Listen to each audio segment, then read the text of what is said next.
চাঁদপুর ২ সংসদীয় আসনে বিএনপির মনোনীত প্রার্থী আলহাজ ডাক্তার মোহাম্মদ জালাল উদ্দিনের পক্ষে ধানের শীষ প্রতীকের নির্বাচনী প্রচারণা অনুষ্ঠিত হয়েছে।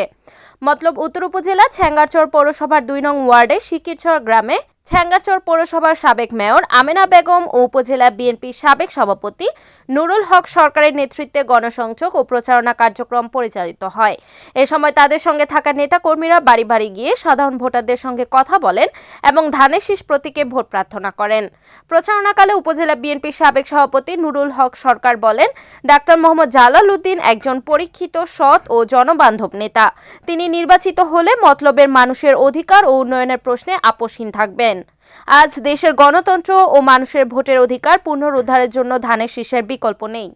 গণসংযোগে উপস্থিত ছিলেন ছ্যাঙ্গারচর পৌরবাজার বণিক সমিতির সভাপতি আব্দুল মান্নান লস্কর ও সাধারণ সম্পাদক মোহাম্মদ শাহাদাত হোসেন, বিএনপির নেতা নুরুল হুদা বাপ্পি, পৌর শ্রমিক দলের সভাপতি গোলাম রাব্বানী স্টার, জেলা যুবদলের সহশ্রম বিষয়ক সম্পাদক আবু তাহের সুমন, পৌর ছাত্র দলের সাবেক যুগ্ম আহ্বায়ক হৃদয় মিয়াজি, বিএনপির নেতা মোহাম্মদ ইব্রাহিম, যুবদল নেতা জিয়াউর রহমান বাবু, ছ্যাঙ্গারচর সরকারি কলেজ ছাত্র দলের আহ্বায়ক জিয়াউল হক তুষার, ছাত্রদল নেতা হাসান সহ ওয়ার্ড বিএনপি, যুবদল ও ছাত্রদল নেতৃবৃন্দ ও ধানের শীষের কর্মী সমর্থকরা অংশগ্রহণ করেন।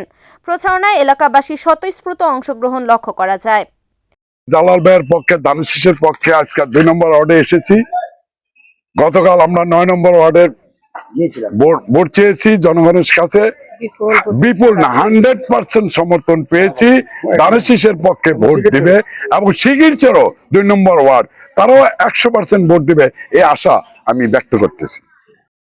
Report Suman Ahmed, NAN TV, Chandpur.